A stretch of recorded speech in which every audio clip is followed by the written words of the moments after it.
research and development with AirSage. And I'll take just a minute first to talk about what AirSage is exactly. When I joined AirSage just over a year ago now, some days it feels like yesterday, and some days it feels like forever, but I felt like the transportation planning, the modeling community kind of seen this mobile source data as a unicorn or something. That we've been talking about using cell phones and probe data and all of these types of things for years and years, and we want to use it and we want to have it as part of our model, but it's never been something we could actually feel and touch and consume actually. And so I've spent the last year working with AirSage to really take these things out to the market now, and we have some examples we'll show today for Lexington, Kentucky, which has been one of the clients over the last year that's really been forcing us to kind of prove out the methodologies and really prove out the data as we go. AirSage partners with mobile phone carriers, and we process any event that happens on their network. And so every day, as text messages and telephone calls and everything is flying around, inside the carrier data centers, we're putting latitudes and longitudes on these events. And so every day we have visibility on around 100 million mobile devices and close to 20 billion locations. It's the first time in my career where I have way too much data. Most of the stuff I'll talk about today, we're going to talk about what we're doing behind this big red firewall. Privacy and consumer privacy and how this information is handled is extremely sensitive. It is a lot of what our technology with the carriers and our relationship with the carriers, it really provides us kind of a unique position in how we're handling and anonymizing and aggregating this data to make meaningful products that can actually be consumed and put and integrated into your modeling process. We have been working extensively with MIT. There's been a number of research projects with IBM Smart Cities that's kind of taking this data and applying it for different applications, everything from transit planning, bus routes, and these types of things. So there's a few quotes here. I won't go into the details, but it's really taking and comparing this data, which is kind of the live population movements, how people are moving, traveling around in any urban area throughout the U.S., and what that can add to our static measurements, and what that can add to our travel demand models and the existing survey methods and stuff that we're using today. Other points of data validation, I guess, and this is one of the key things we see in a lot of studies. So last week we had another study in Vancouver, I guess, where comparing just these kind of aggregate OD flows when we have these major stream lines and other barriers and stuff, how closely the mobile source data is matching the machine counts on these bridges and the machine counts in specific local areas. And so it's not only getting into kind of the behavior of people and as they move around, but it's validating, down to the very last tube counter out on the roadways. So what we'll talk about here is primarily in Lexington, Kentucky. And so we produced a trip matrix for Lexington, kind of the greater urban area of Lexington, Kentucky. So this is their primary CBD, and the satellite, they have kind of two urban counties here. But then looking at all of the travel in a whole ring of counties moving around the outside of that. So looking at kind of the inner urban movements and trying to understand who is moving in and out of the city and who's moving around inside of the city, and really trying to explain the travel that's happening. We have broken up the matrices for them by trip purpose, by different day parts that match their modeling process, and then broken it up into different types of user groups, residence classes. And so as we look through here, we have resident workers, the people that have a home inside the study area and have a distinct workplace inside the study area. Home workers, people that are living and working at home, so this would include a lot of retired people, unemployed people, housewives, and other teenagers during the summer, depending on when you're pulling the data and when you're getting the data. But then also looking at people that are coming in and out, the commuters in and out of the regional area, and then what really starts to separate AirSage data from most of the traditional data sources is then the other populations, the non-resident populations that are inside of the area as well. So the first thing that we do is we go through a kind of historic analytical process where we look at the device's movements and movement patterns over 4 to 6 weeks. And with that, we will try to identify currently in the system a primary daytime location, a primary nighttime location. And we make kind of an assumption that that primary nighttime location where the device goes home every night and spends the night is going to be the home location, and the primary daytime cluster is going to be the work location. And so with that, we provide some kind of simple, straightforward, your top 3 trip purposes down into the matrices. So then we can start looking at trips moving from home to work. So you got your non-home base, your home base other, and your home base work trips that we'll disaggregate the matrices into. For a particular day, September 19th, one day out of the study, showed the number of trips happening by these different user groups. So in the case of Lexington here in this study area, about 6% of the travel was happening by these non-residents of the area. And this is actually fairly low compared to what we see in a lot of other areas. And this is primarily because of how large their study area was. And so anybody who's living in these communities outside of the primary urban area are being classified as residents, and their trips are being counted the same way they would, which is capturing, well, in this case, it's capturing 94% of the travel that's happening on the network. As we zoom in on tighter urban areas, we'll see those numbers really climb. So there was a study in Mobile, Alabama, where it was almost 12-13% of travel that was happening was non-residents of their primary urban area. And this is really a significant point in that we have never really had a data source where we could capture and quantify these types of movements inside of our area. And when we start talking about 10% of our trips, suddenly it's a very significant portion when we are dealing with other things like, home-based entertainment trips and just kind of all these very fine classes of detail that we're adding to our modeling process. In a lot of cases, we're leaving out this kind of massive proportion of visitors and non-residents, we don't have good information on them. But they're really a primary part of the AirSage data set. There's no way to get away from it. So using those primary home and work locations, we then go through a number of data checks and quality analysis that compares this to the 2010 CTPP Journey to Work data that was put out by the American Community Survey. And then we also compare it to loads data.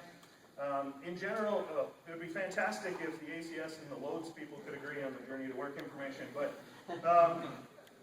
we're following, it's basically just kind of realistic checks and stuff. And so our data is going to be very unique in that, in different parts of the country, you get people moving in the winter in Phoenix or something, and they come from Minnesota, where I'm from, and go hide down where it's warm. And so throughout the year, these things are going to change. And so having these static snapshots from census data and stuff every 10 years is, it probably takes care of 90% of what we deal with, but there is a lot of fluctuation of variability in travel as the economies change, and we've certainly seen a lot of fluctuations in that over the last several years. In that with our data sets, we can be observing these changes and measuring these types of things through time. So the next thing we'll look at here is the average trip lengths. And this is where this study, we've been working with the MPO in the area and Corradino group on analyzing the data results. And so the first thing they did is they ordered a trip matrix from us, and they wanted it broken down by trip purpose. And so we sent that back to them. And they came back and said, well, we're looking at your trip length distributions, and they're completely ridiculous.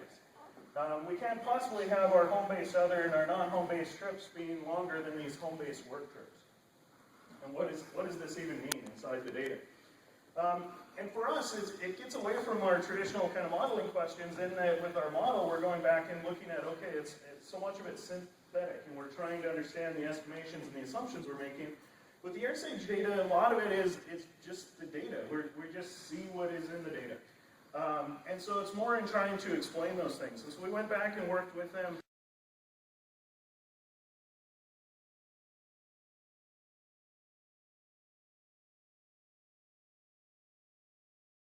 for urban movements and commuter trips and stuff that could be happening.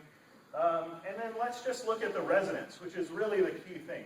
Again, this kind of visitors, non-residents, and their travel versus the residents. And so, as people are on the freeway inside of, I can jump back here, is you get truck drivers coming in and just passing through Lexington and continuing on their way. They're all showing up as these very long non-home-based trips, right? Because they're not residents or not anything inside the model. So one of the things is we have to start breaking apart these different pieces of the data, and we have to be careful the specific question we're trying to answer with the data, and how that's going to mash up with our models and the information that's being provided in those cases as well. The next thing is the trip rates. And it's the same type of thing. We look at kind of they don't have a travel survey there, right? So we have some kind of data, National Household Travel Survey data going way back, that provides some kind of distribution. We also know kind of from other data sources what our kind of averages and stuff should be. But when we first look at this, when we look at AirSage, all the trips coming out, we look at the distribution by type, we get things like very low home-based work and much higher non-home-based for the exact same type of reasons. And so again, when we break this down and just look at, okay, what are the urban residents doing, and starting to look at what is the behavior by the type of user class that's traveling around your area, the numbers start to fall into line with what we would expect to see inside of a classic modeling process. So for me, that's, I guess the number one thing I want to do is that it is a real thing, and it's out there, and we can all use this and apply this to our models. I want to share a little bit about what we're doing next as we move forward with our research on these topics. And there's a lot of questions for you guys around how do we use this type of data. Even for larger metropolitan areas that can afford to do household travel surveys, they may conduct a household travel survey for 1 week every 10 years. And then that becomes this magic average week that happens. And I'm receiving 100 million devices, right? So inside of Atlanta, I have visibility on over 2 million people running around Atlanta. What does that actually mean, and how do we use that inside of our travel to improve our travel models, to improve the ability to forecast, to improve our ability to understand the fluctuations when the economies change and when we're making changes to the infrastructure and whatever else happens. So one of the interesting things is MIT came to us and said, through one of their research activities along with us, they made this kind of assertion that the average individual doesn't go more than 13 distinct places in a month. I don't think I could hit 13, but this is a number we can actually deal with, right? And so right now, when I talked about the home and work locations that we're establishing, we're looking at primary nighttime cluster and primary daytime cluster. And so what we're doing at AirSage now is going back and saying, okay, let's look at the top 20 clusters. And what does that data look like? And what are the activity patterns around these top clusters for a device? This is going to improve some of the things that we see inside of Lexington. So inside of Lexington, there's a big Toyota factory. Using my current data with the first pass, I had lots of people that lived at that Toyota factory, which was kind of a sad state for them. And so there was some post-processing and stuff involved to kind of rectify some of those things. But when we move to understanding these top 20 locations and then understanding the patterns around those locations and what is the probability Monday, Tuesday, Wednesday, Thursday, Friday that someone's going to go to this particular cluster, and what times a day are they going to be at that particular location? And what can we expect around that? We can really start to understand and get a better picture of the travel as a whole and how that fits within our existing travel models and our new activity and tour-based models and those types of things. And so this is really the primary question I introduced before. If I have this type of activity pattern information for everybody in 30 to 40% of the population throughout the U.S., what does that mean, and how do we use that, and how do we integrate that into our modeling process? And so I think I will close with that and open it up for any questions you have or suggestions for me as well. Well, they have a microphone. We're going to run around.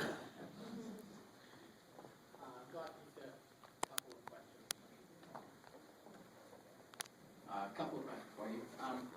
So just to clarify, this what you get is you basically assign a mobile device sort of a randomized number or some number, right, stripping out person data, and you can follow that one device through the entire process.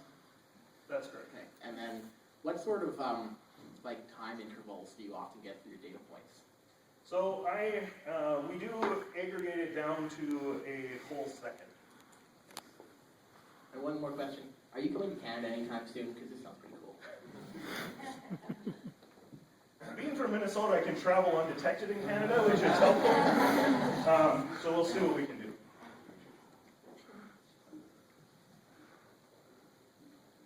Hey Matthew, it's Rhett. Nice to finally meet you. Yeah, it's good to put a face behind the name. And thanks for my data this morning. It was late last night. Well, late last night, okay. I saw it this morning. Anyway, my question is this. So right now you have, you have the ability to sort of assume home-based work, home-based other, non-home-based, et cetera, based on, the travel assumptions that you make. So my question is, have you guys thought about taking an area that has some sort of detailed parcel level data that has a land use code attached to it of some sort, and doing some sort of, heuristics or something to determine if indeed it is truly, the work location, like you mentioned the Honda factory, we have the same thing, hospital, right, where it's backwards. Just to see how the data truly does relate to the land use, and then maybe you can get more detailed purpose information. Yep. Attempted. So this is so we kind of split off, when we can find research groups that kind of fit our mission, we'll split these type of things off. And so that's the primary question that MIT is committed to working on over the next 6 months. For me, it's extremely difficult. Everything that I do has to be done nationwide and has to be able to be done on 20 billion, 30 billion over the next month or so points a day. And so, like, when I'm routing vehicles in the system, my router has to handle 500 million trips a day, right? And so if I had detailed parcel land use data nationwide or something that I could throw in there, it'd be fantastic.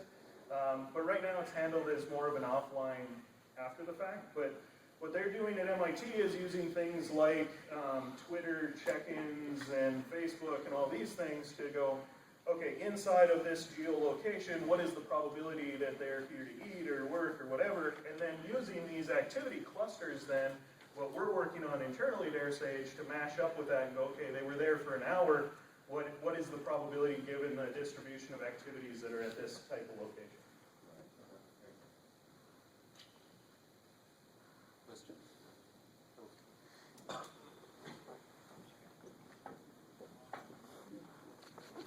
So, you might have covered this, and I might have just not been paying attention because it's the morning for me. But how, you guys have a sample of all of the people, making trips.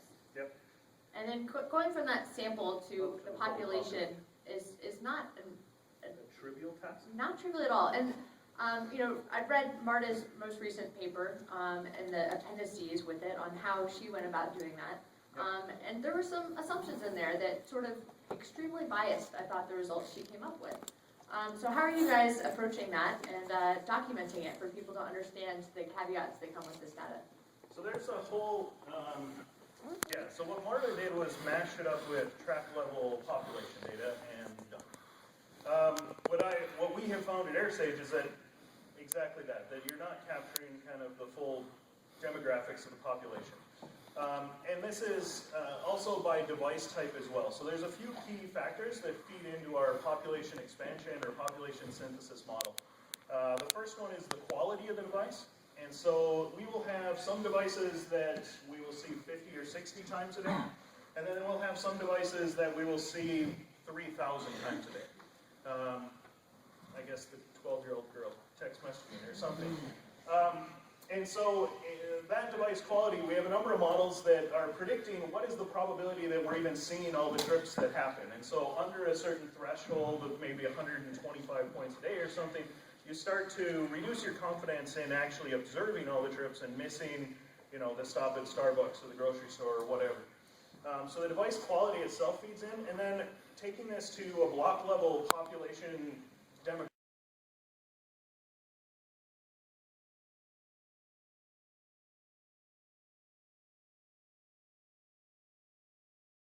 she was trying to get at, which was just a pure penetration rate, but then also trying to deal more with the demographic side of that and the spread. And so we're also working with some research groups to try and better pin down the information on who actually has a phone. And so some research studies say, okay, if they're less than 9 years old, it's very unlikely they have a phone, right? And as you get older than 65, you have kind of a drop-off, 85% of people, and as it gets older, 70, whatever.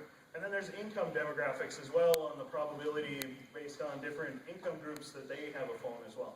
And so we're feeding as much of these statistics in and documenting them, and our product management team is here that's working on that.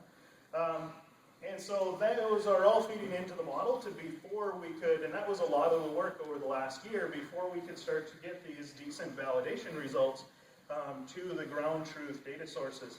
And that's what's continuing now. And so Guy is sitting in the back, and he's got a fresh new travel survey that we're dedicated to mash our data up with and really kind of prove it out for these different income groups. And we're working with Josie at Georgia Tech, who's using his travel survey as well as credit bureau data and that type of thing to further refine some of these processes. Well, we'll move on to the next. Thank you. Thank you very much.